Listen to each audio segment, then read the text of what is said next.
नमस्कार, आप लोगों का स्वागत है। हमारे राष्ट्रीय प्रवक्ता गौरव भाटिया जी एक बहुत ही इंपॉर्टेंट प्रेस कॉन्फ्रेंस लेके आए हैं, वो आप लोगों को संबोधित करेंगे। बहुत बहुत धन्यवाद प्रत्युष जी। सभी पत्रकार बंधुओं को मेरा नमस्कार। और ये जो प्रेस वार्ता है, ये प्रेस वार्ता बहुत ही अहम बिंदु पे है। हम सब जानते हैं दिल्ली के मुख्यमंत्री कट्टर बेईमान, पापी आपके कन्वीनर, जिनको अगर पहले हम कहते थे कि कट्टर बेईमान और निकम्मे हैं, निठल्ले हैं, तो कल सर्वोच्च न्यायालय की कुछ टिप्पणियां आई हैं और इस प्रेस वार्ता में अगर ये कहा जाए कि अरविंद केजरीवाल केवल कट्टर बेईमान, निकम्मे और निठल्ले नहीं, बल्कि जनता विरोधी भी हैं और धोखेबाज भी हैं।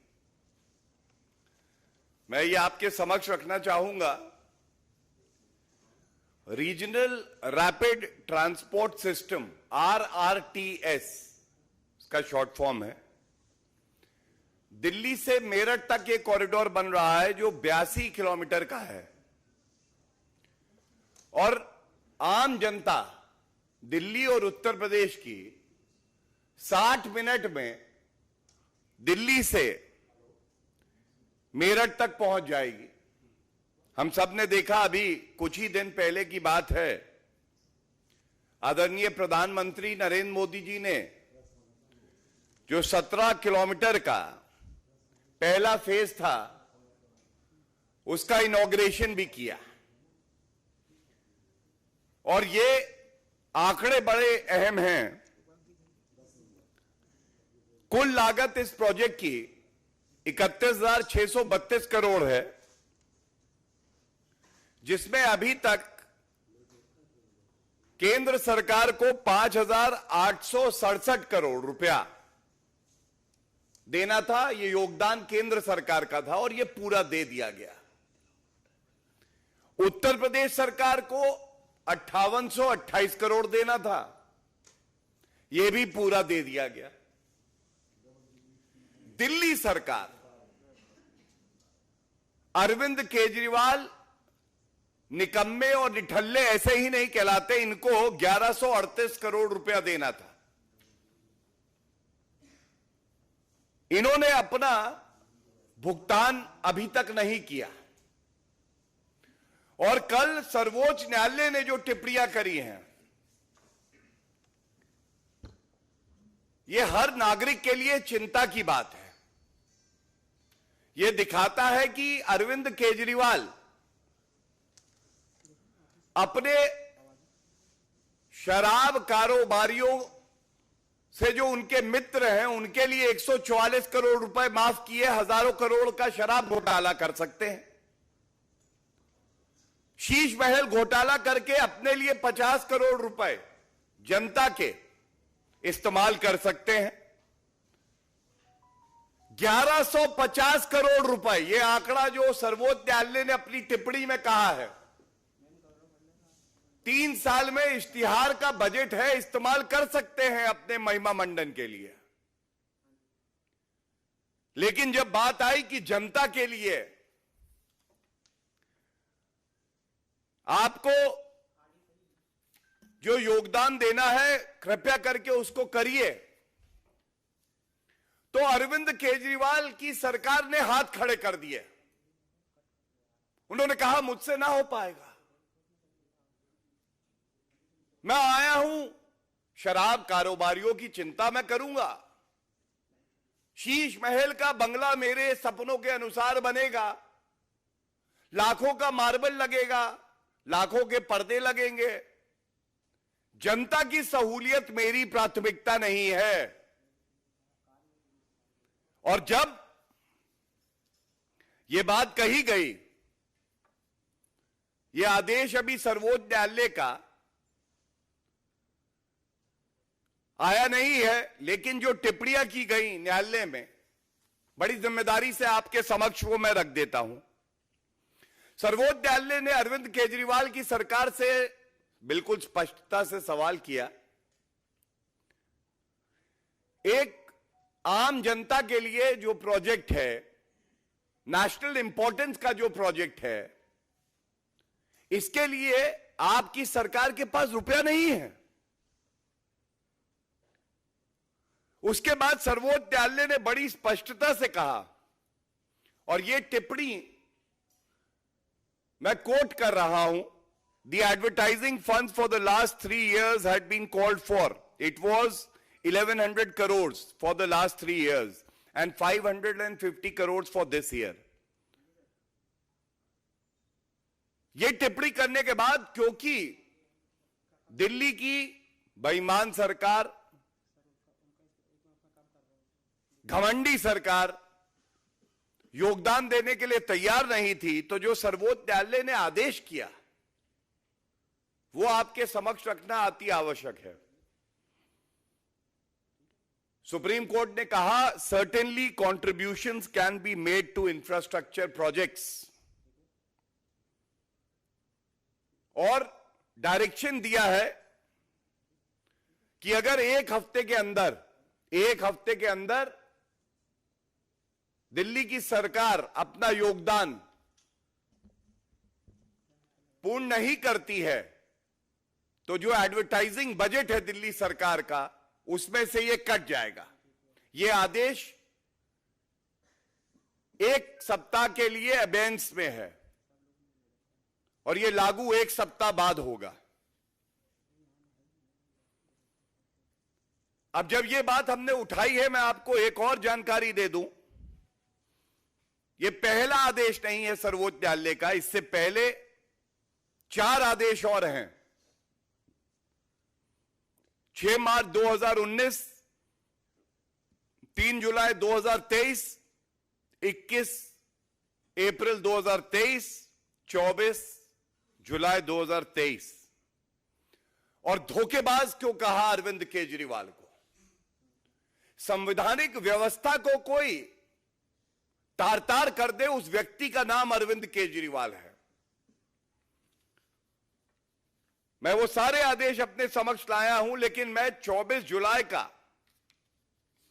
जो आदेश है वो आपके समक्ष जरूर पढ़ूंगा। मेरे हाथ में सुप्रीम कोर्ट का वो ऑर्डर है। धोखेबाज अरविंद केजरीवाल क्यों? जनता के हित की सुध नहीं लेंगे, सर्वोच्च न्यायालय में हलफनामा दिया जाएगा, और सर्वोच्च न्यायालय में भी धोखा कर दिया।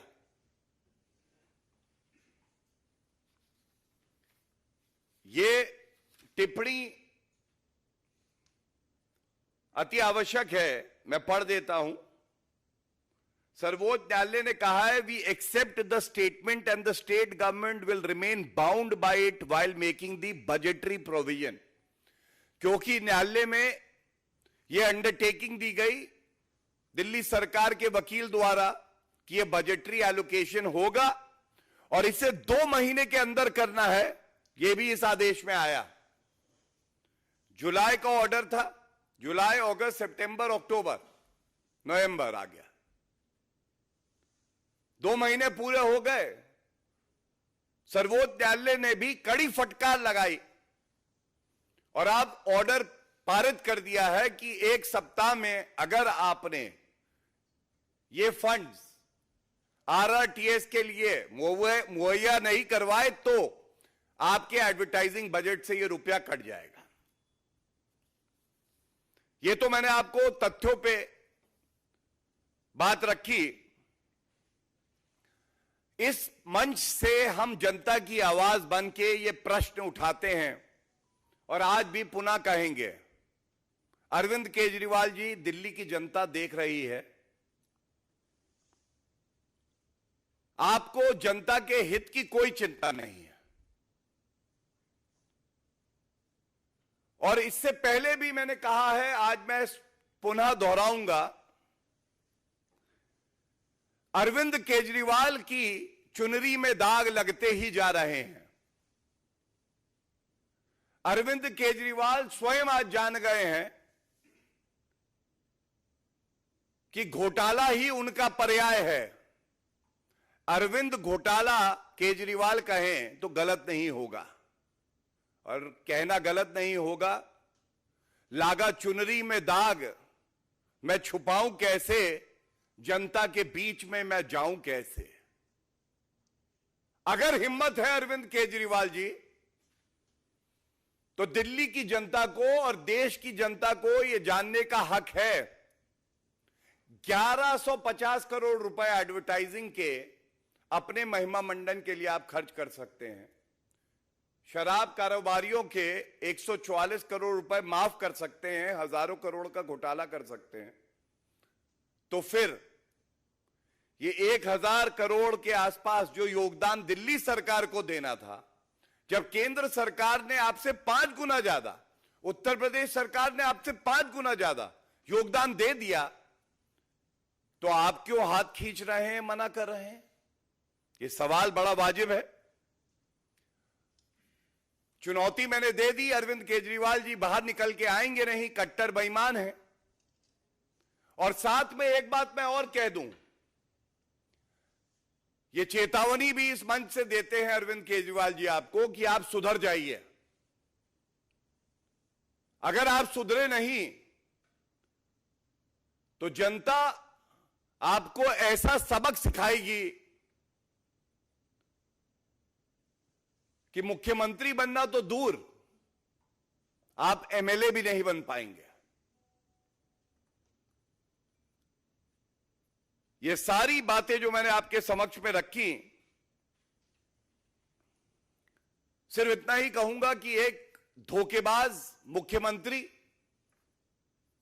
जो संविधान को तार तार कर रहा है, जो सिस्टम को साफ करने आया था, आज स्वयं सबसे मैला हो गया है, और यह बड़ा चिंताजनक है। बहुत बहुत धन्यवाद। कोई प्रश्न हो इस विषय पे तो हम लोग ले लेंगे।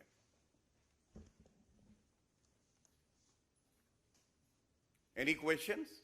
नन? ओके, आप क्वेश्चन। ईडी की कार्रवाई पर कांग्रेस की तरफ से बयान आया है कि आप चुनाव हार रहे हैं, इसलिए ईडी की कार्रवाई हुई, क्योंकि इस यंग इंडिया वाले मामले में ना कोई शिकायत करता है, ना किसी ने कहा कि मेरे साथ हुआ। देखिए, जिसने सीबीआई को पिंजरे का तोता बना दिया था, वो सोचते हैं कि जांच एजेंसियों को ऐसे ही रहना चाहिए। मैं केवल इतना कहूंगा, कुछ बड़ी मछली भ्रष्टाचारी समझती थी कि वो कानून से ऊपर हैं। अब उनको कानून का और साथ साथ जांच एजेंसियों का क्या रसूख होता है, ये पता चल रहा है। और इस पे एक विस्तृत प्रेस वार्ता दिन में की गई है। लेकिन एक बात मैं जरूर कहूंगा, ये जो गांधी परिवार है, ये विश्व का सबसे बड़ा भ्रष्टाचारी परिवार है, और ये सर्वोच्च न्यायालय तक गया था, और इनकी याचिका को निरस्त किया था सर्वोच्च न्यायालय ने। तो कृपया करके ऐसे उलूल जुलूल बयान देने की बजाय, अगर संविधान और न्यायालय में आपकी आस्था है, तो विधिक तौर पे जो भी रेमेडी आपको उपलब्ध है, कृपया करके उसका इस्तेमाल करिए।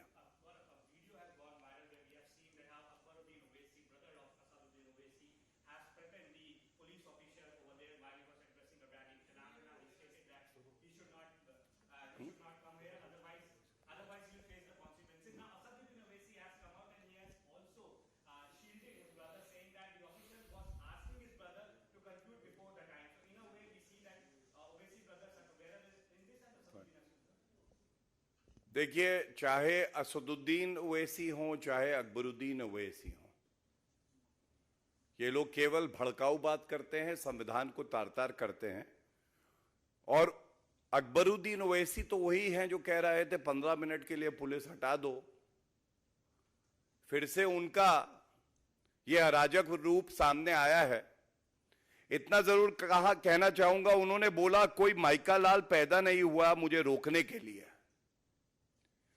तो जब भारत माता के लाल वर्दी पहन के आते हैं और कानून तोड़ने वालों को 10 डंडे मारते हैं और गिनते 1 हैं, तो वर्दी का रसूख भी पता चलता है।